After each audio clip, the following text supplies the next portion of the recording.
Hi friends, welcome to the audio class sessions of Kerala PSC Online Guruji YouTube channel. This is Rohit, and in today's constitution class we will discuss about the borrowed concept and the features of Indian Constitution and important items in the three list: Union, State and Concurrent. നമ്മുടെ കഴിഞ്ഞ ക്ലാസ്സിലായിട്ട് ഭരണഘടന article, അമെൻമെന്റ് മുതലായ ഭാഗങ്ങൾ പൂർത്തീകരിച്ചു. ഇന്നത്തെ ക്ലാസ്സിൽ നമ്മൾ ചർച്ച ചെയ്യുന്നത് ഭരണഘടനയുടെ ബേസിക് കൺസെപ്റ്റിൽ അല്ലെങ്കിൽ മറ്റ് രാജ്യങ്ങളിൽ നിന്നും ഇന്ത്യൻ ഭരണഘടന കടമെടുത്ത ആശയങ്ങളെ പറ്റി, ഇന്ത്യയിലെ ലിസ്റ്റുകൾ 7ാം ഷെഡ്യൂളിലെ 3 ലിസ്റ്റുകളിലായിട്ട് ഉൾപ്പെട്ടിട്ടുള്ള പ്രധാനപ്പെട്ട വസ്തുതകളെയും പറ്റിയിട്ടാണ്. So, firstly move into the borrowed concepts and features of Indian Constitution. Borrowed concept and features of Indian Constitution. First one is what are borrowed from the Government of India Act 1935. Our Constitution is most resembled to the Government of India Act 1935. So, what are we borrowed from the Government of India Act 1935? First one is the federal scheme, that is a system of administration in which states have internal independency and they together form a union. That is meant by a federal scheme. System of administration in which states have internal independency and they together form a union. That is federal scheme. Second one is the office of governor. There shall be governors to all of the states.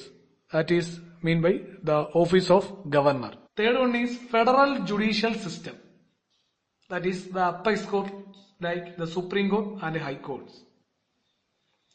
Fourth one is public service commissions. Union and state public service commission.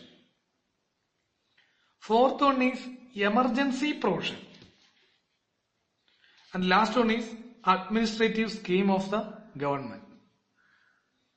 So the Government of India Act 1935, from Government of India Act 1935, the Indian Constitution borrowed the federal scheme, governor, federal court, public service commission, emergency provision and administrative scheme.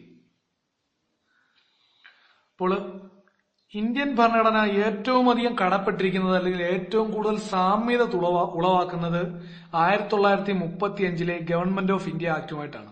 ഇന്ത്യയുടെ ഭരണഘടന ഏറ്റവും കൂടുതൽ സാമ്യം ഉളവാക്കുന്നത് അല്ലെങ്കിൽ ഏറ്റവും കൂടുതൽ പൊരുത്തപ്പെട്ടു പോകുന്നത് government of India act 1935 government of India act 1935 ഏതൊക്കെ പ്രധാനപ്പെട്ട കാര്യങ്ങളാണ് ഇപ്പോഴത്തെ ഇന്ത്യൻ ഭരണഘടന കടമെടുത്തിരിക്കുന്നതെന്ന് നമുക്ക് നോക്കാം. ആദ്യത്തേത് ഫെഡറൽ സ്കീം അല്ലെങ്കിൽ ഫെഡറൽ നേച്ചർ ഓഫ് ഇന്ത്യ. എന്താണ് ഫെഡറൽ സ്കീം അല്ലെങ്കിൽ ഫെഡറൽ നേച്ചർ? ഫെഡറൽ സ്കീം അല്ലെങ്കിൽ ഫെഡറൽ നേച്ചർ എന്ന് പറയുന്നത് ഒരു രാജ്യത്തിനകത്തെ സംസ്ഥാനങ്ങള് ആഭ്യന്തരമായിട്ടുള്ള കാര്യങ്ങളിൽ അവർക്കുള്ള സ്വാതന്ത്ര്യം നിലനിർത്തിക്കൊണ്ട് തന്നെ ഒരുമിച്ച് ഒറ്റയായിട്ട് ഒരു കേന്ദ്രമായിട്ട് അല്ലെങ്കിൽ ഒരു കേന്ദ്രത്തിന് കീഴിൽ വർത്തിക്കുന്നതിനാണ് ഫെഡറൽ സ്കീം എന്ന് പറയുന്നത്. അപ്പോൾ ഫെഡറൽ സ്കീം എന്ന് പറയുന്നത് സംസ്ഥാനങ്ങള് അവർക്കുള്ളിലെ ഇന്റേണൽ ഇൻഡിപെൻഡൻസി, അതായത് ആഭ്യന്തര കാര്യങ്ങളിൽ അവർക്ക് പരമാവധി സ്വാതന്ത്ര്യമുണ്ട്. ആ സ്വാതന്ത്ര്യം നിലനിർത്തിക്കൊണ്ട് തന്നെ അവർ ഒരുമിച്ച് ചേർന്ന് ഒരു കേന്ദ്രത്തിന് കീഴിൽ ഭരിക്കപ്പെടുന്നതാണ് ഫെഡറൽ സ്കീം എന്ന് പറയുന്നത്. അപ്പോൾ ഗവൺമെന്റ് ഓഫ് ഇന്ത്യ ആക്ടിൽ നിന്ന് ആദ്യം നമ്മൾ കടമെടുത്തിരിക്കുന്ന സാധനമാണ് ഒന്ന് ഫെഡറൽ സ്കീം ഓഫ് ഇന്ത്യ അല്ലെങ്കിൽ ഫെഡറൽ സിസ്റ്റം ഓഫ് ഇന്ത്യ. രണ്ടാമത്തത് ഗവർണറുടെ ഓഫീസ് അല്ലെങ്കിൽ ഇന്ത്യ മഹാരാജ്യത്തെ എല്ലാ സംസ്ഥാനങ്ങൾക്കും ഒരു ഗവർണർ ഉണ്ടായിരിക്കണം എന്ന് പറയുന്നതാണ് ഇതുകൊണ്ട് ഉദ്ദേശിക്കുന്നത്. അത് ഗവർണർ എന്ന് പറയുന്ന പോസ്റ്റ്, സംസ്ഥാനങ്ങളുടെ ഗവർണർ എന്ന് പറയുന്ന പദവി നമ്മൾ കടമെടുത്തിരിക്കുന്നത് ഗവൺമെന്റ് ഓഫ് ഇന്ത്യ ആക്ട് 1935 നിന്നാണ്. മൂന്നാമത്തത് ഫെഡറൽ ജുഡീഷ്യൽ സിസ്റ്റം എന്നാണ്. അതായത് അപ്പെക്സ് കോർട്ടുകളെ പറ്റിയിട്ടുള്ളതാണ്. അപ്പെക്സ് കോർട്ട് എന്ന് പറഞ്ഞാൽ സുപ്രീം കോടതി മാത്രമേ ഉള്ളൂ. അപ്പെക്സ് കോർട്ടുകൾ എന്ന് പറയുമ്പോൾ സുപ്രീം കോടതിയും ഹൈക്കോടതികളും വരും. പിന്നീട് നാലാമതൊരെണ്ണം ഉള്ളത് പബ്ലിക് സർവീസ് കമ്മീഷനെ പറ്റിയിട്ടാണ്. കേന്ദ്ര പബ്ലിക് സർവീസ് കമ്മീഷൻ, സംസ്ഥാന പബ്ലിക് സർവീസ് കമ്മീഷൻ, ഇവ രണ്ടും ചേർത്തുള്ളതാണ് പബ്ലിക് സർവീസ് കമ്മീഷൻ. അപ്പോൾ നാലാമത്തത് പബ്ലിക് സർവീസ് കമ്മീഷൻ. അഞ്ചാമത്തത് എമർജൻസി പ്രൊവിഷൻ ആണ്. അതായത് അടിയന്തരാവസ്ഥയുമായി ബന്ധപ്പെട്ട കാര്യങ്ങൾ. ഇത് എമർജൻസി പ്രൊവിഷൻ മാത്രമേ ഉള്ളൂ. നമ്മൾ തുടർന്ന് അങ്ങോട്ട് പോകുമ്പോൾ ഇതുമായിട്ട് കൺഫ്യൂസിംഗ് ഫാക്ട് വരണം, നമ്മൾ പിന്നീട് പഠിക്കുന്നുണ്ട്. ഇപ്പോൾ ഓർക്കുക, ഗവൺമെന്റ് ഓഫ് ഇന്ത്യ ആക്ട് 1935 ബന്ധപ്പെട്ടത് എമർജൻസി പ്രൊവിഷൻ മാത്രമാണ്, അടിയന്തരാവസ്ഥയുമായി ബന്ധപ്പെട്ട കാര്യങ്ങൾ മാത്രമാണ്. അവസാനത്തേത് അഡ്മിനിസ്ട്രേറ്റീവ് സ്കീം അല്ലെങ്കിൽ ഭരണ നിർവഹണം. നമ്മുടെ രാജ്യത്തെ അഡ്മിനിസ്ട്രേറ്റീവ് സിസ്റ്റത്തെ പറ്റിയിട്ടാണ് ഉദ്ദേശിച്ചാണ് അഡ്മിനിസ്ട്രേറ്റീവ് സ്കീം എന്ന് പറയുന്നത്. അതായത് ഭരിക്കുന്ന രീതി, ഗവൺമെന്റ് ഉദ്യോഗസ്ഥർ, ആ ഒരു സിസ്റ്റത്തിനെ ആണ് അഡ്മിനിസ്ട്രേറ്റീവ് സ്കീം എന്ന് പറയുന്നത്. അപ്പൊ ഗവൺമെന്റ് ഓഫ് ഇന്ത്യ ആക്ട് 1935 ബന്ധപ്പെട്ട് നമ്മൾ എന്തൊക്കെയാണ് കടമെടുത്തിരിക്കുന്നത്? ഒന്നാമത്തത് ഫെഡറൽ സ്കീമാണ്. അതായത് സംസ്ഥാനങ്ങൾക്ക് പൂർണ്ണമായിട്ടുള്ള ആഭ്യന്തര സ്വാതന്ത്ര്യം ഉണ്ടെങ്കിൽ കൂടിയും അവ ഒരുമിച്ച് ചേർന്ന് ഒരു യൂണിയന് കീഴിൽ ഭരിക്കപ്പെടുന്നു. രണ്ടാമത്തത് ഗവർണർമാരാണ്. മൂന്നാമത്തത് ഫെഡറൽ ജുഡീഷ്യൽ സിസ്റ്റമാണ്. നാലാമത്തത് പബ്ലിക് സർവീസ് കമ്മീഷനുകളാണ്. അഞ്ചാമത്തത് എമർജൻസി പ്രൊവിഷനുകളാണ്, അടിയന്തരാവസ്ഥയുമായി ബന്ധപ്പെട്ട്. അവസാനത്തേത് അഡ്മിനിസ്ട്രേറ്റീവ് സ്കീം അല്ലെങ്കിൽ ഭരണ നിർവഹണവുമായി ബന്ധപ്പെട്ടതാണ്. ഇത്രയാണ് ഗവൺമെന്റ് ഓഫ് ഇന്ത്യ ആക്ട് 1935 നിന്നും നമ്മൾ കടമെടുത്തിരിക്കുന്നത്. Next one is the borrowed concept from Britain. The first one is parliamentary system. Parliamentary system means it is a parliament that is a ruling desk of our country. That is mean by parliamentary system. Second one is rule of law. Rule of law. Rule of law has 2 points. Rule of law means the first point is no person or government is above the law. And the second one is no government or its official can enforce a law that is unfair and unjust. These two combine together to form the rule of law. Third one is single citizenship. Fourth one is Comptroller and Auditor General, CAG. Next one is prerogative writs or simply writs under Article 32 and Article 226. Next one is bicameralism. Bicameralism means the parliament consists of 2 houses. The upper house, that is the Rajya Sabha, and the lower house, that is the Lok Sabha. That is mean by bicameralism. Next one is lawmaking procedure or the legislative procedure. It is simply how a law became enforceable. And the last one is the cabinet system of ministry. That is cabinet system combined of prime minister and cabinet ministers. They together form the cabinet system. These are the concepts we are borrowed from Britain. The most concepts we borrowed from Britain. The most number of concepts are we are borrowed from Britain. അപ്പൊ അടുത്ത് നമുക്ക് ബ്രിട്ടനിൽ നിന്ന് കടമെടുത്തിരിക്കുന്ന കൺസെപ്റ്റുകൾ നോക്കാം. ആദ്യത്തേത് parliamentary system അല്ലെങ്കിൽ parliamentary സമ്പ്രദായം എന്നുള്ളതാണ്. പാർലമെന്ററി സിസ്റ്റം അല്ലെങ്കിൽ പാർലമെന്ററി സമ്പ്രദായം എന്നുകൊണ്ട് ഉദ്ദേശിക്കുന്നത് ഇവിടുത്തെ ഭരണകാര്യങ്ങളിൽ തീരുമാനമെടുക്കുന്നത് അല്ലെങ്കിൽ ഭരണകാര്യങ്ങളുടെ അന്തിമ തീരുമാനം ആർക്കായിരിക്കും? പാർലമെന്റിനായിരിക്കും. അതായത് രാജ്യസഭയും ലോക്സഭയും രാഷ്ട്രപതിയും കൂടി ഒത്തുചേരുന്ന പാർലമെന്റിനാണ് ഈ രാജ്യത്തെ ഭരണകാര്യങ്ങളിലുള്ള അവസാന വാക്ക്, അന്തിമ വാക്ക്. അതാണ് പാർലമെന്ററി സിസ്റ്റം. രാജാക്കന്മാരോ ഏകാധിപതിയോ ആരും അല്ല ഇവിടെ ഭരിക്കുന്നത്. ഇവിടെ ഭരിക്കുന്നത് പാർലമെന്റ് ആണ്. അതാണ് പാർലമെന്ററി സിസ്റ്റം കൊണ്ട് ഉദ്ദേശിക്കുന്നത്. രണ്ടാമത്തതൊരു കൺസെപ്റ്റ് ആണ് rule of law. Rule of law എന്ന് പറഞ്ഞാൽ ഒരു ലീഗൽ കൺസെപ്റ്റ് ആണ്. ഒരു നിയമപരമായിട്ട് പണ്ട് മുതലേ നിലനിന്നിരുന്ന ഒരു രീതിയാണ് rule of law. Rule of ലോയ്ക്ക് 2 വശങ്ങളുണ്ട് അല്ലെങ്കിൽ 2 പോയിന്റുകളുണ്ട്. ആദ്യത്തേത്, ഈ രാജ്യത്ത് ഗവൺമെന്റും ഒരു വ്യക്തിയും നിയമത്തിന് അതീതരല്ല അല്ലെങ്കിൽ നിയമത്തിന് മുകളിലല്ല. ഈ രാജ്യത്ത് ഗവൺമെന്റോ മറ്റേതെങ്കിലും വ്യക്തിയോ നിയമത്തിന് മുകളിലല്ല, നിയമത്തിന് അതീതരല്ല. രണ്ടാമത്തത്, ഇവിടുത്തെ ഗവൺമെന്റിനോ ഗവൺമെന്റിന്റെ ഏർപ്പെടുത്തിയിരിക്കുന്ന ഉദ്യോഗസ്ഥർക്കോ ഒരു നിയമപരമായിട്ടുള്ള ഒരു കാര്യം ഒരാളെ നിർബന്ധിപ്പിക്കണമെങ്കിൽ ആ നിയമം നീതിപൂർവമായിരിക്കണം, അത് ശരിയായ രീതിയിലായിരിക്കണം ചെയ്തിരിക്കുന്നത്. അൺഫെയർ, അൺജസ്റ്റ് എന്നീ കണ്ടീഷനുകൾ ഒരിക്കലും ആകരുത്. നീതി ഉറപ്പാക്കുന്നതായിരിക്കണം, ശരിയായ രീതിയിലുള്ളതായിരിക്കണം. അങ്ങനെ ഒരു നിയമം മാത്രമേ ജനങ്ങൾക്ക് മേൽ ഗവൺമെന്റിനോ ഗവൺമെന്റ് ഉദ്യോഗസ്ഥർക്കോ നിർബന്ധിച്ചടിച്ചേൽപ്പിക്കാൻ കഴിയൂ. ഇപ്പൊ റൂൾ ഓഫ് ലോയ്ക്ക് 2 പോയിന്റുള്ളത് ഏതൊക്കെയാണ്? ഒരാളും ഈ രാജ്യത്തെ ഒരു ഗവൺമെന്റും നിയമത്തിന് അതീതരല്ല അല്ലെങ്കിൽ നിയമത്തിന് മുകളിലല്ല. രണ്ടാമത്തത്, ഗവൺമെന്റിനോ ഗവൺമെന്റ് ഉദ്യോഗസ്ഥർക്കോ നീതിപരമല്ലാത്ത ന്യായപരമല്ലാത്ത ഒരു കാര്യം നിയമമാക്കി ജനങ്ങളെ അടിച്ചേൽപ്പിക്കാൻ സാധിക്കുന്നതല്ല.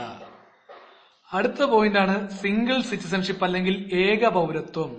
ഇന്ത്യയിൽ ഒരാൾക്ക് ഇന്ത്യൻ പൗരനായി മാത്രമേ ഒരു സമയം ഇരിക്കാൻ സാധിക്കുള്ളൂ, മറ്റൊരു രാജ്യത്തെ പൗരനാവാൻ സാധിക്കുകയില്ല. അടുത്തത് CAG, controller and auditor general. Article 148 നമ്മൾ പഠിച്ച കൺട്രോളർ ആൻഡ് ഓഡിറ്റർ ജനറൽ. അടുത്തത് പ്രിറോഗേറ്റീവ് റിട്സ് അല്ലെങ്കിൽ റിട്സുകൾ തന്നെയാണ്. ആർട്ടിക്കിൾ 32 പറഞ്ഞിരിക്കുന്ന സുപ്രീം കോടതി റിട്ടുകളും ആർട്ടിക്കിൾ 224 പറഞ്ഞിരിക്കുന്ന ഹൈക്കോടതി റിട്ടുകളും. റിട്ട് എന്ന കൺസെപ്റ്റ് നമ്മൾ കടമെടുത്തിരിക്കുന്നത് ബ്രിട്ടനിൽ നിന്നാണ്. അടുത്തത് ബൈക്യാമറലിസം. ബൈക്യാമറലിസം കൊണ്ട് ഉദ്ദേശിക്കുന്നത് നമ്മുടെ പാർലമെന്റിന് അല്ലെങ്കിൽ ഭരണവ്യവസ്ഥയ്ക്ക് 2 സഭകളുണ്ട്. 2 ഹൗസസ്, 2 സഭകൾ. ഏതൊക്കെയാണ്? അപ്പർ ഹൗസ് അല്ലെങ്കിൽ രാജ്യസഭ, ലോവർ ഹൗസ് അല്ലെങ്കിൽ ലോക്സഭ.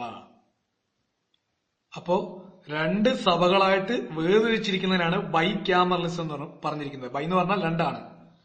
അപ്പൊ ബൈക്യാമറലിസം കൊണ്ട് ഉദ്ദേശിക്കുന്നത് പാർലമെന്റിന് 2 സഭകളുണ്ട്. ഒരു ഉപരിസഭ അല്ലെങ്കിൽ രാജ്യസഭ, ഒരു അധോസഭ അല്ലെങ്കിൽ ലോകസഭ.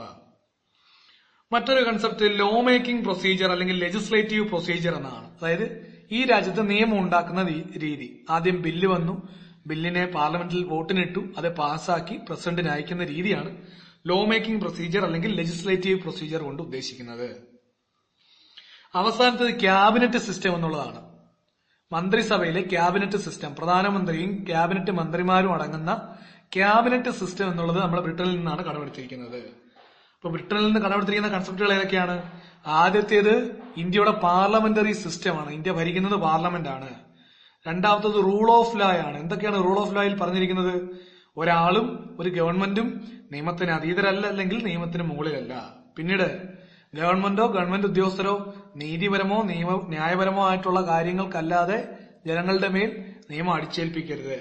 പിന്നത് ഏക പൗരത്വം, single citizenship, CAG, controller and auditor general, prerogative writs അല്ലെങ്കിൽ സിംപിളി റിട്സ്. അടുത്തത് ബൈക്യാമറലിസം. ബൈക്യാമറലിസം എന്ന് പറഞ്ഞാൽ പാർലമെന്റിന്റെ 2 സഭകള്, അവ ഉപരിസഭയും അധോസഭയും. പിന്നീട് ഇവിടെ നിയമം ഉണ്ടാക്കുന്ന രീതി ലോ മേക്കിംഗ് പ്രൊസീജിയർ അല്ലെങ്കിൽ ലെജിസ്ലേറ്റീവ് പ്രൊസീജിയർ. അവസാനത്തേത് ക്യാബിനറ്റ് സിസ്റ്റം ഓഫ് മിനിസ്ട്രീസ്, അതായത് പ്രധാനമന്ത്രിയും ക്യാബിനറ്റ് മന്ത്രിമാരും അടങ്ങുന്ന ക്യാബിനറ്റ് സിസ്റ്റം. അപ്പൊ അത്രയാണ് ബ്രിട്ടനിൽ നിന്നും നമ്മൾ കടമെടുത്തിരിക്കുന്ന കൺസെപ്റ്റുകൾ.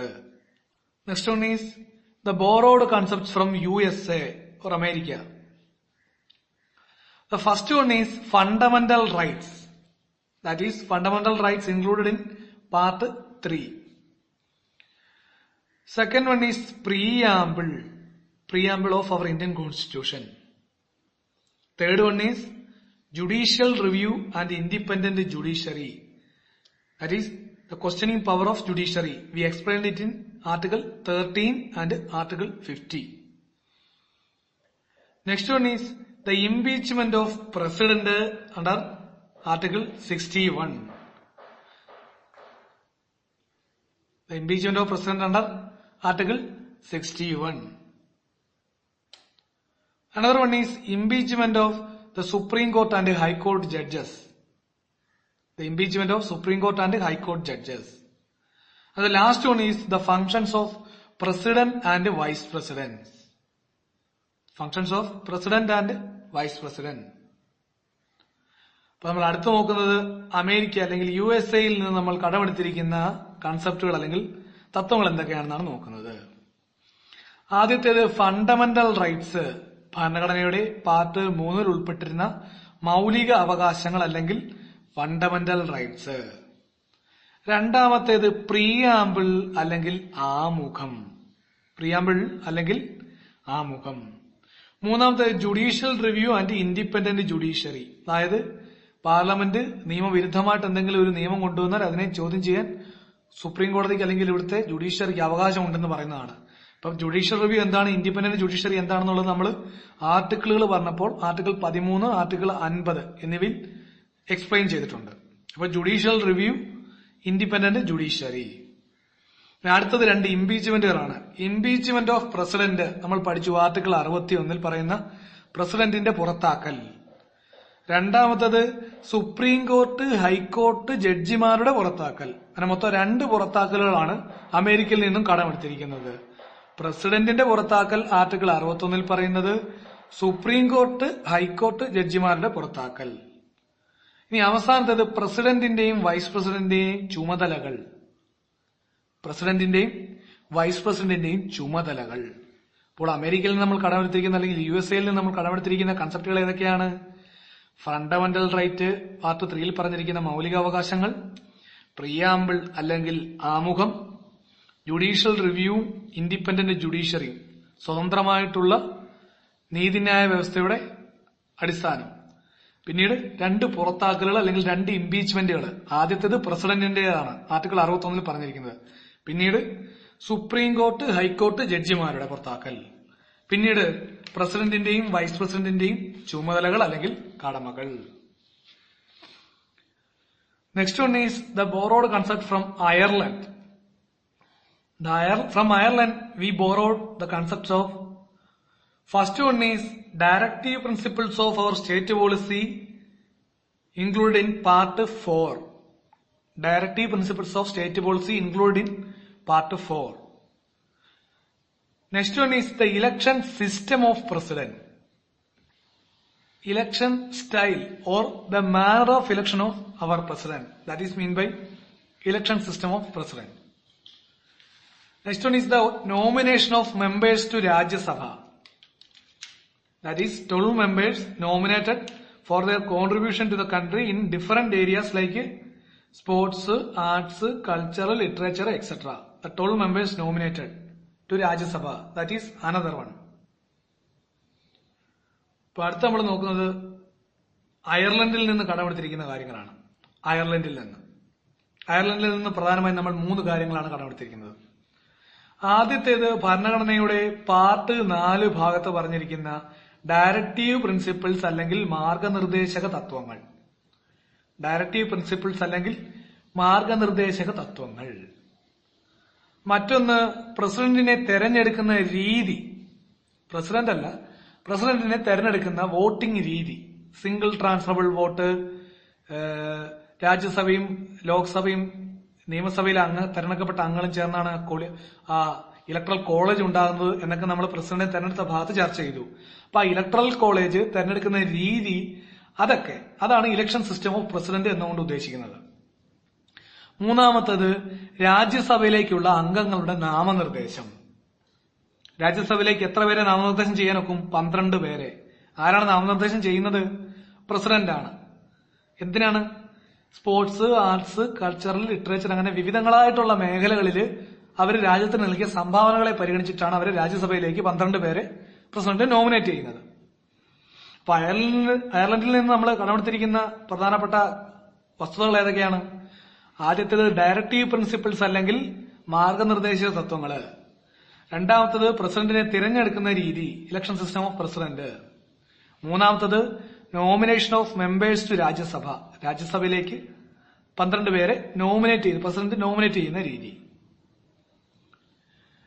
Next one is the borrowed concept from Canada. The first one is the Federation of States with a strong center. The Federation of States with a strong center or more capable center.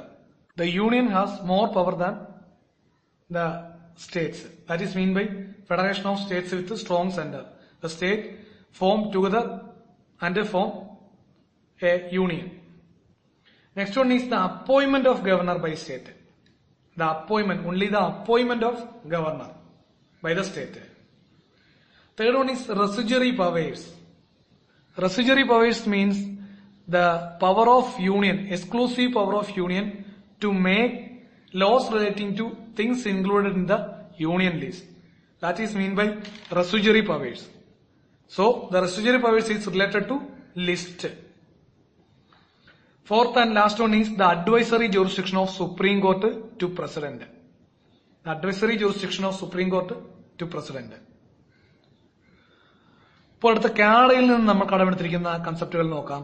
ആദ്യത്തേത് സംസ്ഥാനങ്ങളുടെ ഒരു കൂട്ടമായ federation ഉണ്ടാവുകയും ആ ഫെഡറേഷന് ശക്തിയുക്തമായിട്ടുള്ള ഒരു കേന്ദ്രം ഉണ്ടാവുകയും ചെയ്യുന്നു. നമ്മുടെ ഇന്ത്യ എന്ന് പറയുന്നത് സംസ്ഥാനങ്ങളുടെ ഒരു കൂട്ടമാണ്, ഫെഡറേഷനാണ്. പക്ഷെ ആ കൂട്ടം കൂടി വരുന്ന സെന്റർ അല്ലെങ്കിൽ കേന്ദ്രത്തിന് സംസ്ഥാനങ്ങളെക്കാൾ അധികാരമുണ്ട്. അതാണ് federation of state with strong centre എന്നുകൊണ്ട് ഉദ്ദേശിക്കുന്നത്. സംസ്ഥാനങ്ങൾ കൂടിച്ചേർന്നൊരു കേന്ദ്രം ഉണ്ടാകുന്നു, ആ കേന്ദ്രത്തിന് കൂടുതൽ അധികാരങ്ങൾ ഉണ്ടാകുന്നു. അതാണ് federation of state with strong centre. അടുത്ത appointment of governor by state.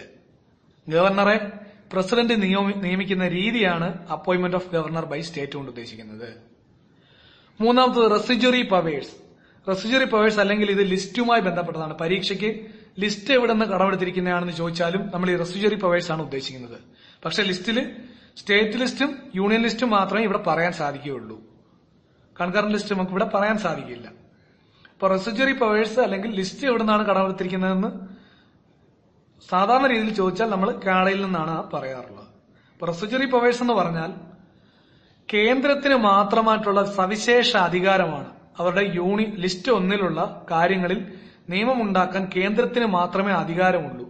അല്ലെങ്കിൽ യൂണിയൻ ലിസ്റ്റ്, സ്റ്റേറ്റ് ലിസ്റ്റ് തമ്മിൽ കമ്പയർ ചെയ്യുമ്പോൾ യൂണിയൻ ലിസ്റ്റിലുള്ള കാര്യങ്ങളിൽ കേന്ദ്രം ഉണ്ടാക്കുന്ന നിയമത്തിന് കൂടുതൽ അധികാരമുണ്ട്, അല്ലെങ്കിൽ അതായിരിക്കും കൂടുതൽ ശക്തിയുള്ളത് എന്ന് പറയുന്നതാണ് റെസിജ്വറി പവേഴ്സിന്റെ സെന്റർ എന്ന് പറയുന്നത്.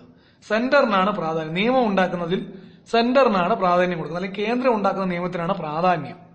അല്ലെങ്കിൽ ലിസ്റ്റുമായി ബന്ധപ്പെട്ടത് ഏതാണെന്ന് ചോദിച്ചു കഴിഞ്ഞാലും അതും കാനഡ തന്നെയാണ്. അടുത്തത് advisory jurisdiction of supreme court to president. Supreme കോർട്ടിന് പ്രസിഡന്റിനെ ഉപദേശിക്കാനുള്ള, അല്ലെങ്കിൽ ചില കാര്യങ്ങൾ പ്രസിഡന്റിന് അല്ലെങ്കിൽ രാഷ്ട്രപതിക്ക് സുപ്രീം കോടതിയുടെ ഉപദേശം തേടാനുള്ള കാര്യമാണ് ആ പറയുന്നത് advisory jurisdiction of supreme court. അപ്പോൾ കാനഡയിൽ നിന്ന് എന്തൊക്കെയാണ് നമ്മൾ കടമെടുത്തിരിക്കുന്നത്? ഒന്ന്, federation of state with strong centre എന്ന് പറയുന്ന കൺസെപ്റ്റ്. അതായത് സംസ്ഥാനങ്ങൾ കൂടിച്ചേർന്ന ഒരു ഫെഡറേഷൻ ഉണ്ടാകുന്നു, പക്ഷെ ആ ഫെഡറേഷന് സംസ്ഥാനങ്ങളെക്കാൾ അധികാരമുണ്ട്. രണ്ടാമത്തെ എന്താണ് പറയുന്നത്? ഗവർണറെ പ്രസിഡന്റ് നിയമിക്കുന്ന രീതി. മൂന്നാമത്തെ എന്താണ്? റെസിജ്വറി പവേഴ്സ് അല്ലെങ്കിൽ ലിസ്റ്റ് എന്ന് പറയുന്ന കാര്യം. റെസിജ്വറി പവേഴ്സ് ആർക്കാണ് കൂടുതലുള്ളത്? യൂണിയന്. ലാസ്റ്റിലത്തെ ഏതാണ്? പ്രസിഡന്റിന് സുപ്രീം കോടതിയുടെ ഉപദേശം തേടാമെന്ന് പറയുന്നതാണ് നാലാമത്തത്. അങ്ങനെ 4 പോയിന്റുകളാണ് പ്രധാനമായും കാനഡയിൽ നിന്നുള്ളത്. Next one is the borrowed concept from Australia. The first one is concurrent list. That is, in the previous we said the residuary powers is not absolutely list. The concurrent list is related to Australia, but the residuary powers is related to Canada. So we cannot say completely the lists are borrowed from Canada. So from Australia we borrowed the concept of concurrent list. Second one is freedom of trade. Third one is commerce and intercourse. And fourth one is the joint sitting of parliament. That is the joint sitting of Lok Sabha and Rajya Sabha. അപ്പോൾ അടുത്ത് നമുക്ക് ആസ്ട്രേലിയയിലേക്ക് നോക്കാം. ആസ്ട്രേലിയയിൽ നിന്ന് എന്തൊക്കെയാണ് നമ്മൾ കടമെടുത്തിരിക്കുന്നത്? ഒന്നാമത്തേത് concurrent list. ആദ്യത്തേത് concurrent list. ഇതാണ് നമ്മൾ നേരത്തെ പറഞ്ഞത്. ലിസ്റ്റ് എന്ന് ചോദിച്ചാൽ നമുക്ക് കാനഡ എഴുതാൻ സാധിക്കുകയില്ല. കാരണം കൺകറന്റ് ലിസ്റ്റ് നമ്മൾ കടമെടുത്തിരിക്കുന്നത് ഓസ്ട്രേലിയയിൽ നിന്നാണ്. അതുകൊണ്ടാണ് റെസിജ്വറി പവേഴ്സ് കടമെടുത്തിരിക്കുന്നത് എവിടെ നിന്നാണെന്ന് ചോദിച്ചാൽ കാനഡ ആയിരിക്കും എന്ന് ഉത്തരം വരുന്നത്. അല്ലെങ്കിൽ റെസിജ്വറി പവേഴ്സിന് പകരം ലിസ്റ്റുകൾ എവിടെയാണെന്ന് കോമൺ ആയിട്ട് ചോദിക്കുകയാണെങ്കിൽ ഉത്തരം കാനഡയാണ്. പക്ഷെ കൺകറന്റ് ലിസ്റ്റ് എന്ന് എടുത്ത് ചോദിക്കുകയാണെങ്കിൽ അത് നമുക്ക് ആസ്ട്രേലിയയാണ് ഉത്തരം. ഇപ്പൊ ആസ്ട്രേലിയയിൽ നിന്ന് കടമെടുത്തിരിക്കുന്ന ആദ്യത്തെ ഏതാണ്? Concurrent list. രണ്ടാമത്തേത് ഫ്രീഡം ഓഫ് ട്രേഡ്, വ്യാപാരം ചെയ്യുന്നതിനുള്ള സ്വാതന്ത്ര്യം. നമ്മൾ ഭരണഘടനയുടെ പാർട്ട് 12 പറയുന്നുണ്ട് ഫ്രീഡം ഓഫ് ട്രേഡ് അല്ലെങ്കിൽ വ്യാപാര സ്വാതന്ത്ര്യം. മൂന്നാമത്തേത് കൊമേഴ്സ് ആൻഡ് ഇന്റർകോഴ്സ്, വാണിജ്യവും വിനിമയവും നടത്താനുള്ളത്. അതും പാർട്ട് 12 തന്നെയാണ് പറയുന്നത്. നാലാമത്തേത് ജോയിന്റ് സിറ്റിംഗ്, ലോക്സഭയുടെയും രാജ്യസഭയുടെയും സംയുക്ത സമ്മേളനം, ആർട്ടിക്കിൾ 108 പറയുന്ന ജോയിന്റ് സിറ്റിംഗ്. അപ്പോൾ ഓസ്ട്രേലിയയിൽ നമ്മൾ കടമെടുത്തിരിക്കുന്നത് എന്തൊക്കെയാണ്? ആദ്യത്തേത് കൺകറന്റ് ലിസ്റ്റ്, രണ്ടാമത്തേത് ഫ്രീഡം ഓഫ് ട്രേഡ്, മൂന്നാമത്തേത് കൊമേഴ്സ് ഇന്റർകോഴ്സ് ഫ്രീഡം. അത് രണ്ടും എവിടുന്നാണ് നമ്മൾ എവിടെയാണ് ഉൾപ്പെടുത്തിയിരിക്കുന്നത്? ഭരണഘടനയുടെ പാർട്ട് 12. പിന്നെ അവസാനത്തെ ഏതാണ്? ഏറ്റവും പ്രധാനപ്പെട്ട ഒരെണ്ണമാണ് ജോയിന്റ് സിറ്റിംഗ് അല്ലെങ്കിൽ ലോക്സഭയുടെയും രാജ്യസഭയുടെയും സംയുക്ത സമ്മേളനം. ഈ 4 നമ്മൾ ഓസ്ട്രേലിയയിൽ നിന്ന് കടമെടുത്തിരിക്കുന്നത്. Next is the borrowed concept from USSR or Russia. The borrowed concept from USSR or Russia. The first one is fundamental duties included in Part 4A or Article 51A. The fundamental duties. Second one is the idea of justice of social, economical and political. The idea of justice of social, economical and political.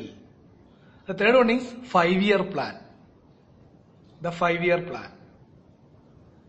അപ്പോൾ അടുത്ത് നമ്മൾ നോക്കുന്നത് റഷ്യയിൽ നിന്ന് കടമെടുത്തിരിക്കുന്ന വസ്തുതകളാണ്.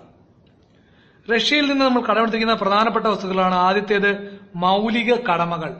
ഭരണഘടനയുടെ part 4A ഭാഗത്ത് ഉൾപ്പെടുന്ന 51A article 51A ഉൾപ്പെടുന്ന മൗലിക കടമകള്, fundamental duties.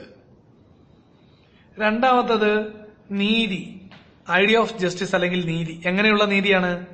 Social, economical and political. സാമൂഹ്യപരവും സാമ്പത്തികപരവും രാഷ്ട്രീയപരവുമായ നീതി. Idea of justice of social, economical and political. സാമൂഹ്യവും സാമ്പത്തികവും രാഷ്ട്രീയപരവുമായിട്ടുള്ള നീതി. അതാണ് രണ്ടാമത്തത്. മൂന്നാമത്തേത് പഞ്ചവത്സര പദ്ധതികളാണ്. 5-year plan. 5-year plan. USSR അല്ലെങ്കിൽ റഷ്യയിൽ നമ്മൾ കടമെടുത്തിരിക്കുന്ന കൺസെപ്റ്റുകൾ ഏതൊക്കെയാണ്? ആദ്യത്തേത് ഫണ്ടമെന്റൽ ഡ്യൂട്ടീസ് അല്ലെങ്കിൽ മൗലിക കടമകള്. ഭരണഘടനയുടെ പാർട്ട് 4A ആർട്ടിക്കിൾ 51A പറയുന്ന ഫണ്ടമെന്റൽ ഡ്യൂട്ടീസ്. രണ്ടാമത്തെ എന്താണ്? നീതി. എങ്ങനെയുള്ള നീതി? Social, economical and political. സാമൂഹികവും സാമ്പത്തികവും രാഷ്ട്രീയപരവുമായിട്ടുള്ള നീതി. Justice of social, economical and political. മൂന്നാമത്തേത് 5-year പ്ലാൻ അല്ലെങ്കിൽ പഞ്ചവത്സര പദ്ധതികള്. Next one is the borrowed concept from France. The borrowed concept from France are, the first one is the concept of republic. Republic means a country in which the supreme power is people and their elected representative. That is mean by republic. The second concept is the concept of liberty, equality and fraternity. The concept of liberty, equality and fraternity. This was the slogan of the French Revolution in 1789. അപ്പോൾ അടുത്തത് നമ്മൾ ഫ്രാൻസിൽ നിന്ന് കടമെടുത്തിരിക്കുന്ന കാര്യങ്ങൾ എന്തൊക്കെയാണെന്ന് നോക്കാം. ആദ്യത്തേത് republic എന്ന് പറയുന്ന കൺസെപ്റ്റ്. എന്താണ് റിപ്പബ്ലിക്? ഒരു രാജ്യം, ആ രാജ്യത്തിലെ പരമാധികാരം അവിടുത്തെ ജനങ്ങൾക്കും അവർ തെരഞ്ഞെടുത്തയക്കുന്ന അവരുടെ പ്രതിനിധികൾക്കുമാണെന്ന് പറയുന്നതാണ് റിപ്പബ്ലിക് എന്ന് പറയുന്ന കൺസെപ്റ്റ്. ഇപ്പോൾ ഇന്ത്യയിൽ പരമാധികാരികൾ ജനങ്ങളാണ്. അപ്പോൾ റിപ്പബ്ലിക് എന്ന് പറയുന്ന കൺസെപ്റ്റ് നമ്മൾ എവിടെ നിന്നാണ് കടമെടുത്തിരിക്കുന്നത്? ഫ്രാൻസിൽ നിന്ന്. എന്താണ് റിപ്പബ്ലിക്? ഒരു രാജ്യത്തെ പരമാധികാരികള് ജനങ്ങളും അവർ തെരഞ്ഞെടുത്തയക്കുന്ന അവരുടെ പ്രതിനിധികളുമാണെന്ന് പറയുന്നതാണ് റിപ്പബ്ലിക്. ഇനി രണ്ടാമത്തേത് സ്വാതന്ത്ര്യം, സമത്വം, സാഹോദര്യം. Concept of liberty, equality and fraternity. ഈ ലിബർട്ടി, ഇക്വാളിറ്റി ആൻഡ് ഫ്രട്ടേണിറ്റി, സ്വാതന്ത്ര്യം, സമത്വം, സാഹോദര്യം, ഇത് ഏതിന്റെ മുദ്രാവാക്യമായിരുന്നു? 1789 ഫ്രഞ്ച് വിപ്ലവത്തിന്റെ മുദ്രാവാക്യമായിരുന്നു ലിബർട്ടി, ഇക്വാളിറ്റി ആൻഡ് ഫ്രട്ടേണിറ്റി. അപ്പൊ നമ്മള് ഫ്രാൻസിൽ നിന്ന് കടമെടുത്തിരിക്കുന്ന പ്രധാനപ്പെട്ട 2 ആശയങ്ങളാണുള്ളത്. ആദ്യത്തെ ഏതാണ്? Concept of republic. ഇന്ത്യ ജനങ്ങൾക്ക് വേണ്ടിയിട്ടുള്ളതാണ്, ഇവിടുത്തെ പരമാധികാരികൾ ജനങ്ങളാണെന്ന് പറയുന്ന റിപ്പബ്ലിക് എന്ന് പറയുന്ന കൺസെപ്റ്റ്. രണ്ടാമത്തത് സ്വാതന്ത്ര്യം, സമത്വം, സാഹോദര്യം, liberty, equality and fraternity. Next one is the concept we borrowed from South Africa. The concept we borrowed from South Africa. The first one is the amendment of the constitution included in the part 20. The amendment of constitution. And the second one is the election of Rajya Sabha members. Election of Rajya Sabha members. We earlier discussed the nominated members to Rajya Sabha. That concept we borrowed from Ireland. This one is the election of Rajya Sabha members. അടുത്ത നമുക്ക് south ആഫ്രിക്കയിൽ നിന്ന് കടമെടുത്തിരിക്കുന്ന വസ്തുക്കളൊക്കെ നോക്കാം. South ആഫ്രിക്കയിൽ നിന്ന് നമ്മൾ കടമെടുത്തിരിക്കുന്ന പ്രധാനപ്പെട്ട വസ്തുക്കളാണ്. ആദ്യത്തേത് ഭരണഘടനാ ഭേദഗതി അല്ലെങ്കിൽ constitution amendment.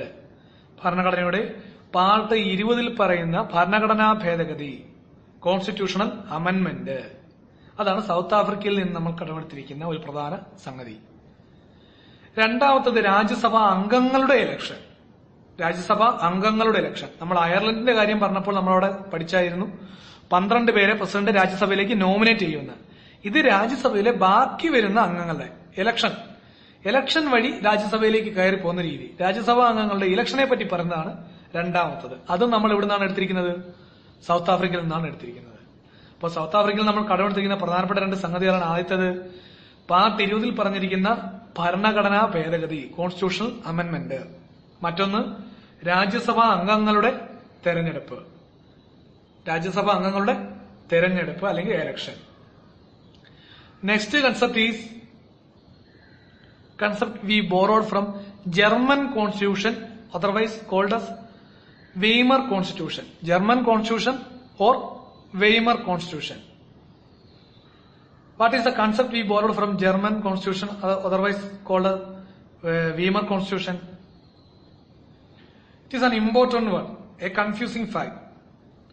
From German we borrowed the suspension of fundamental rights during the time of emergency. The suspension of fundamental rights during the time of emergency.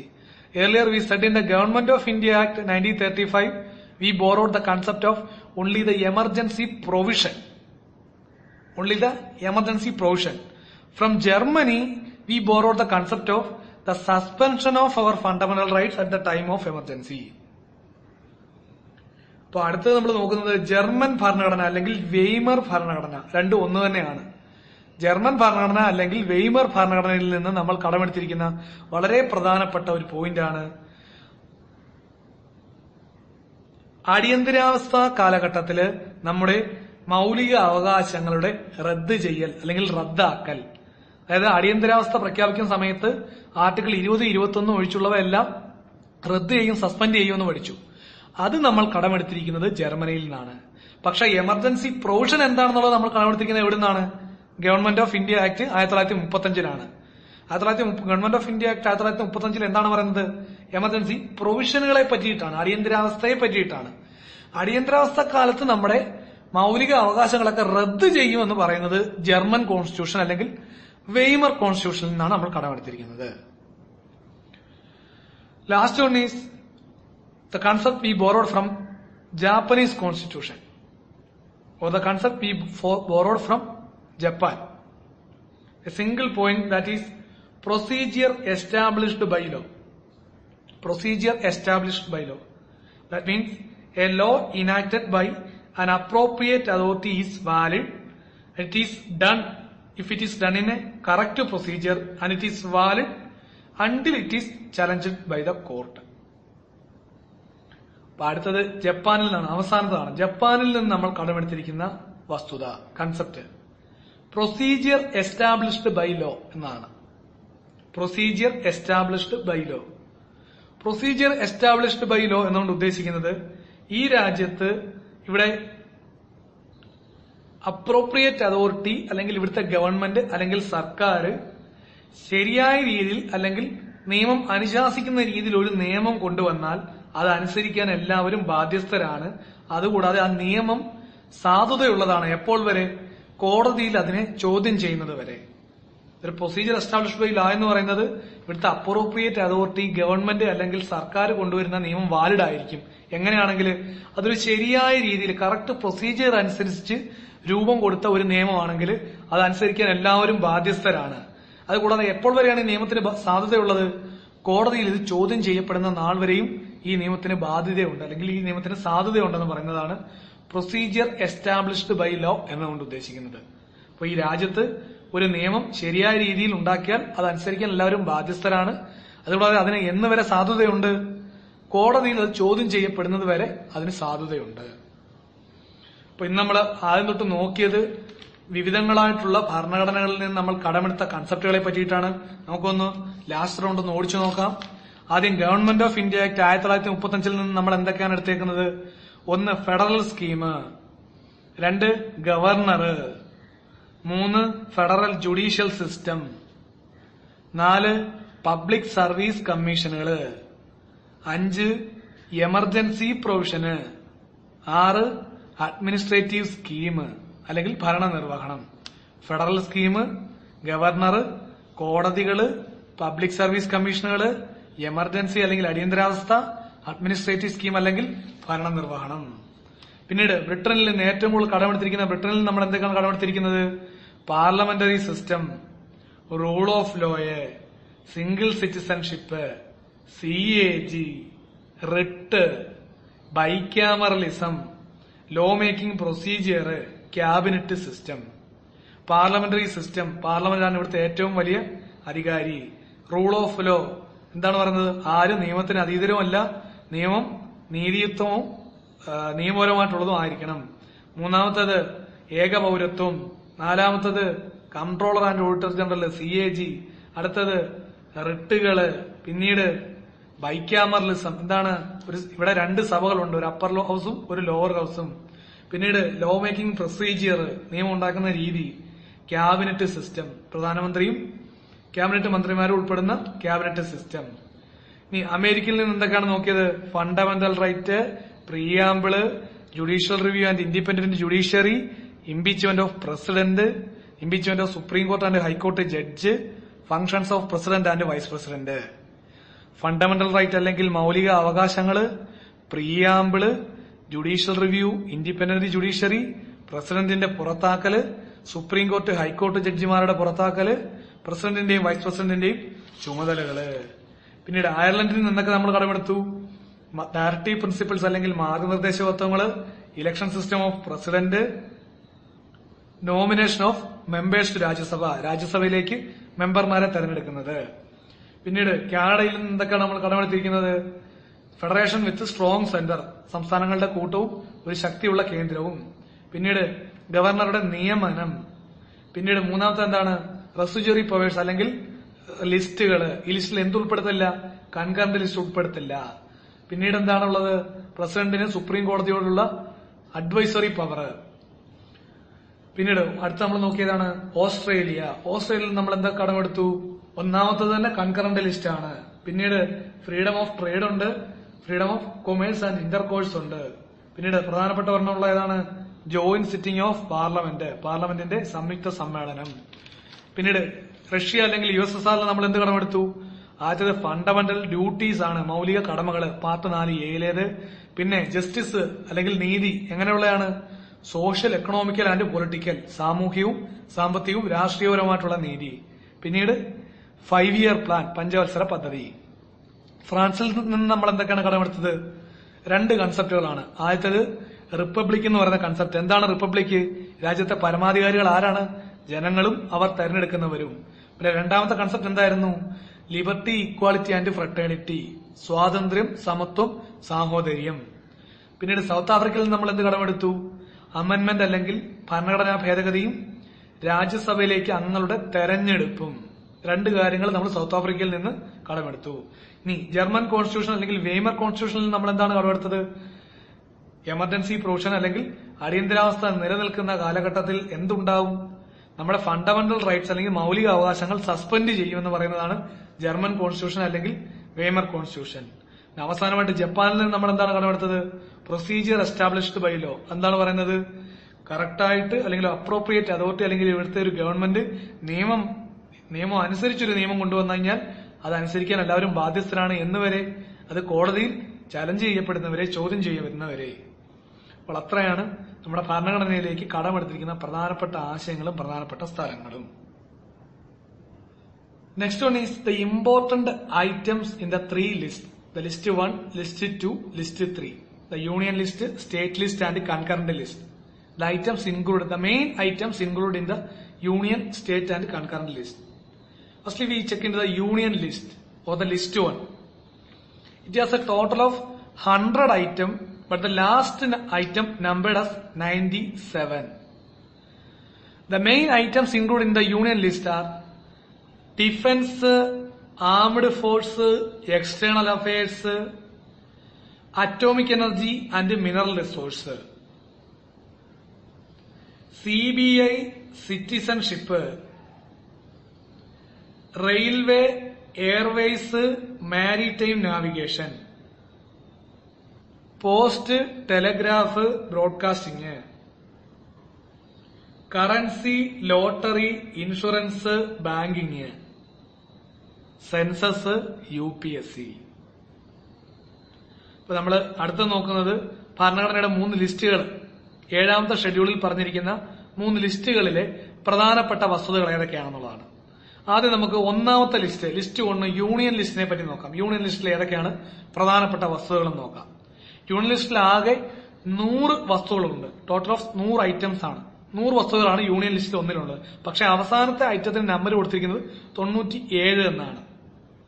ഏതൊക്കെയാണ് അതിലെ പ്രധാനപ്പെട്ട വസ്തുക്കൾ നോക്കാം. ആദ്യത്തേത് defence, armed force, external affairs. 3 എണ്ണം ഉണ്ട്. ആദ്യത്തെ 3 എണ്ണം defence, armed force, external affairs. അടുത്തത് atomic energy, mineral resource, CBI, citizenship. Atomic energy, mineral resource, CBI, citizenship. അടുത്തത് യാത്രയ്ക്കുള്ള 3 കാര്യങ്ങൾ ഒരുമിച്ചാണ്. Railways, airways, maritime navigation. പിന്നീട് പോസ്റ്റ് ടെലഗ്രാഫ് ബ്രോഡ്കാസ്റ്റിംഗ്. പിന്നീട് പൈസയുമായിട്ട്, രൂപയുമായി ബന്ധപ്പെട്ട 4 കാര്യങ്ങൾ ഒരുമിച്ച്. Currency, lottery, insurance, banking. അവസാനത്തെ 2 എണ്ണം സെൻസസ്, UPSC. ഇപ്പൊ ഏതൊക്കെയാണ് ലിസ്റ്റ് 1-ലുള്ള പ്രധാനപ്പെട്ട കാര്യങ്ങൾ? Defence, armed forces, external affairs. 2ാമത്തെ സെറ്റില് atomic energy, mineral resource, CBI, citizenship. 3ാമത്തെ സെറ്റില് റെയിൽവേ, എയർവേസ്, മാരിടൈം നാവിഗേഷന്. അടുത്തത് പോസ്റ്റ് ആൻഡ് ടെലഗ്രാഫ് ബ്രോഡ്കാസ്റ്റിംഗ്. അടുത്തത് രൂപയുമായി ബന്ധപ്പെട്ട് കറൻസി, ലോട്ടറി, ഇൻഷുറൻസ്, ബാങ്കിങ്. അവസാനത്തെ എന്താണ്? Census, UPSC. ഇത്രയാണ് ഈ ലിസ്റ്റിലെ പ്രധാനപ്പെട്ട വസ്തുതകൾ. So move into the second list, list 2 or the state list. State list has initially 66 items but currently only 61 items. The main items are police, prison, public order, public health, agriculture, state PSC. അപ്പൊ അടുത്ത നമ്മൾ list 2-ലേക്ക് കടക്കുകയാണ്. State list. State ലിസ്റ്റിൽ തുടക്കത്തിൽ 66 item ഉണ്ടായിരുന്നു. പക്ഷെ നിലവിൽ ഇപ്പോൾ 61 ഐറ്റം മാത്രമേ ഉള്ളൂ. ഇനി ഏതാണ് ഈ ലിസ്റ്റ് 2-ൽ വരുന്ന പ്രധാനപ്പെട്ട കാര്യങ്ങൾ നോക്കാം. Police, prison, public order, public health. Police, prison, public order, public health. Agriculture, state PSC. Agriculture, state PSC. അപ്പോ 2ാമത്തെ ലിസ്റ്റ് അല്ലെങ്കിൽ സ്റ്റേറ്റ് ലിസ്റ്റിൽ വരുന്ന പ്രധാനപ്പെട്ട കാര്യങ്ങൾ ഏതൊക്കെയാണ്? Police, prison, public order, public health, agriculture, state PSC. ഇത്രയാണ് സ്റ്റേറ്റ് ലിസ്റ്റിൽ വരുന്ന പ്രധാനപ്പെട്ട കാര്യങ്ങൾ. Police, prison, public order, public health, agriculture, state PSC. The next list is the concurrent list or the third list. The concurrent list or third list has currently 52 items, but the last numbered item is item number 47. The main items in list 3: criminal law, civil law, marriage and divorce, family planning, forest, wildlife protection, education, electricity. Criminal law, civil law, marriage and divorce, family planning, forest, wildlife protection, education, electricity. അപ്പൊ അടുത്ത് നമ്മൾ നോക്കുന്നത് ഭരണഘടനയുടെ 3ാമത്തെ list ആയിട്ടുള്ള list 3 അല്ലെങ്കിൽ concurrent list ആണ്. Concurrent ലിസ്റ്റില് മൊത്തം 52 ഐറ്റം ആണ് ഉള്ളത്. പക്ഷെ അവസാന ഐറ്റത്തിന്റെ നമ്പർ 47 ആണ്. ഇനി ഏതൊക്കെയാണ് കൺകറന്റ് ലിസ്റ്റിൽ ഉൾപ്പെട്ടിരിക്കുന്ന പ്രധാനപ്പെട്ടവയെന്ന് നോക്കാം. Criminal law, civil law, marriage and divorce, family planning. Criminal law, civil law, marriage and divorce, family planning. Forest wild life protection, forest wild life protection, education, electricity, education, electricity. അപ്പൊ ഏതൊക്കെയാണ്? Criminal law, civil law, marriage and divorce, family planning, forest wild life protection, education, electricity. എത്രയാണ് list? 3 list 1 100 item ഉണ്ട്. അതിൽ 97 അവസാനത്തെ number. ഏതൊക്കെയാണെന്ന് പറഞ്ഞു? Defence, armed force, external affairs, atomic energy, mineral resource, CBI, citizenship, railways, airways, maritime navigation, post telegraph, broadcasting, currency, lottery, insurance, banking, census, UPSC. ഇത്രയാണ് list 1 list 2 എത്ര item ആണുള്ളത്? 61 item ആണുള്ളത്. തുടക്കത്തിൽ എത്ര ആയിരുന്നു? 66 ആയിരുന്നു. ഏതൊക്കെയാണ്? Police, prison, public order, public health, agriculture, state PSC. ഇനി കൺകറന്റ് ലിസ്റ്റ്, 3ാമത്തെ ലിസ്റ്റിൽ എത്ര ഐറ്റം ഉണ്ട്? 52 ഐറ്റം ഉണ്ട്. അവസാന ഐറ്റത്തിന്റെ നമ്പർ 47 ആണ്. ഏതൊക്കെയാണ് അത് കൂടുതൽ ഉൾപ്പെടുന്ന പ്രധാനപ്പെട്ടവ? Criminal law, civil law, marriage and divorce, family planning, forest wild life protection, education, electricity. അപ്പൊ ഇത്രയാണ് ലിസ്റ്റ് 7th ഷെഡ്യൂൾ അല്ലെങ്കിൽ 3 ലിസ്റ്റുകളിലായിട്ട് ഉൾപ്പെട്ടിരിക്കുന്ന പ്രധാനപ്പെട്ട സംഗതികൾ. യൂണിയൻ ലിസ്റ്റ് അല്ലെങ്കിൽ ലിസ്റ്റ് 1, സ്റ്റേറ്റ് ലിസ്റ്റ് അല്ലെങ്കിൽ ലിസ്റ്റ് 2, കൺകറന്റ് ലിസ്റ്റ് അല്ലെങ്കിൽ ലിസ്റ്റ് 3 ഉൾപ്പെടുന്ന പ്രധാനപ്പെട്ട സംഗതികളാണ് നമ്മൾ നോക്കിയത്. Next one is a small topic. It is the tax division in union, state and both. The tax division. First one is under the union head. The important taxes are income tax except agriculture income, wealth tax, customs tax duty, service tax and corporation tax. The taxes under union head. Income tax except agricultural income, wealth tax, customs duty, service tax, corporation tax. In the case of state, VAT, value added tax, entertainment tax, luxury tax, toll, professional tax, land tax and land revenue. VAT, value added tax, entertainment tax, luxury tax, toll, professional tax, land tax and land revenue. These are included in the under the state head.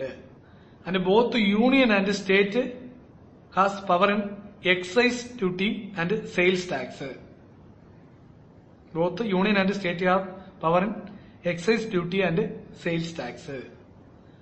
അടുത്ത നമ്മൾ tax അല്ലെങ്കിൽ നികുതി state union 2 പേർക്കും ആർക്കൊക്കെയാണ് അതിനകത്ത് അധികാരമുള്ളത്, അല്ലെങ്കിൽ ആർക്കാണ് ആ ടാക്സ് പിരിക്കാൻ അധികാരമുള്ളതെന്നാണ് അടുത്ത നമ്മൾ നോക്കുന്നത്. വളരെ ചെറിയൊരു ടോപ്പിക്കാണ്. യൂണിയന് അല്ലെങ്കിൽ കേന്ദ്രത്തിന് ഏതൊക്കെ ടാക്സിൽ അധികാരമുണ്ട്? ഒന്നാമത്തത് ഇൻകം ടാക്സ്. ഇൻകം ടാക്സ് എന്ന് പറയുമ്പോൾ അഗ്രികൾച്ചർ ഇൻകം ഒഴിച്ചുള്ള ഇൻകം ടാക്സ്. രണ്ടാമത്തത് wealth tax, customs duty, service tax, corporation tax. ഏതൊക്കെയാണ് യൂണിയൻ അധികാരമുള്ളത്? ഇൻകം ടാക്സ്, അഗ്രികൾച്ചർ ഇൻകം ഒഴിച്ചുള്ളത്, wealth tax, customs duty, service tax, corporation tax. ഏതൊക്കെയാണ്? Income tax, wealth tax, customs duty, service tax, corporation tax. ഇനി state സംസ്ഥാനങ്ങൾക്ക് ഏതൊക്കെയാണ് അധികാരമുള്ളത്? VAT അല്ലെങ്കിൽ value added tax, entertainment tax, luxury tax, toll, professional tax, land tax and land revenue. അത് കൂടാതെ agriculture income tax. സാധാരണ income tax യൂണിയനാണ്, പക്ഷെ agriculture income tax സ്റ്റേറ്റിനാണ്. അപ്പൊ സ്റ്റേറ്റിന്റെ കീഴിൽ ഏതൊക്കെയാണ് വരുന്നത്? ഒന്നാമത്തത് വാറ്റ് അല്ലെങ്കിൽ value added tax, entertainment tax, luxury tax, toll, professional tax, land tax and land revenue. ഇത്രയും സ്റ്റേറ്റിന്റെ കീഴിലാണ് വരുന്നത്. ഇനി യൂണിയൻ കേന്ദ്രത്തിനും സ്റ്റേറ്റ് സംസ്ഥാനങ്ങൾക്കും ഒരുപോലെ ടാക്സ് എടുക്കാവുന്ന ഏതൊക്കെ കേസിലാണ്? എക്സൈസ് ഡ്യൂട്ടിയും സെയിൽസ് ടാക്സും. എക്സൈസ് ഡ്യൂട്ടിയും സെയിൽസ് ടാക്സും. അപ്പോൾ യൂണിയൻ ഏതൊക്കെ ടാക്സ് ആണുള്ളത്? Income tax, wealth tax, customs duty, service tax, corporation tax. സ്റ്റേറ്റിനോ വാറ്റ് അല്ലെങ്കിൽ valued tax, entertainment tax, luxury tax, toll, professional tax, land tax, land revenue, കൂടാതെ അഗ്രികൾച്ചറൽ ഇൻകം ടാക്സ്. ഇനി രണ്ടുപേരും ഏതിൽ നിന്നൊക്കെ എടുക്കും? എക്സൈസ് ഡ്യൂട്ടിയും സെയിൽസ് ടാക്സും. അത് സ്റ്റേറ്റിനും യൂണിയനും കൂടെ ഉള്ളതാണ്. രണ്ടുപേർക്കും സെപ്പറേറ്റ് ആയിട്ടുള്ളതാണ് എക്സൈസ് ഡ്യൂട്ടിയും സെയിൽസ് ടാക്സും. So friends, that's all about the important sections relating to the constitution. അപ്പോൾ ഇത്രയാണ് കോൺസ്റ്റിറ്റ്യൂഷന്റെ സിലബസ് അനുസരിച്ചുള്ള പ്രധാനപ്പെട്ട സ്ട്രക്ചറും ഭാഗങ്ങളും. ഇതിന്റെ വളരെ പ്രധാനപ്പെട്ട റിവൈസ്ഡ് ആയിട്ടുള്ള ക്വസ്റ്റ്യനിൽ വരുന്ന ഇമ്പോർട്ടന്റ് ആയിട്ടുള്ള ക്വസ്റ്റ്യൻ, പ്രീവിയസ് ക്വസ്റ്റ്യൻ മുതലായവയൊക്കെ ആയിട്ട് നമുക്ക് വീണ്ടും കാണാം. നന്ദി.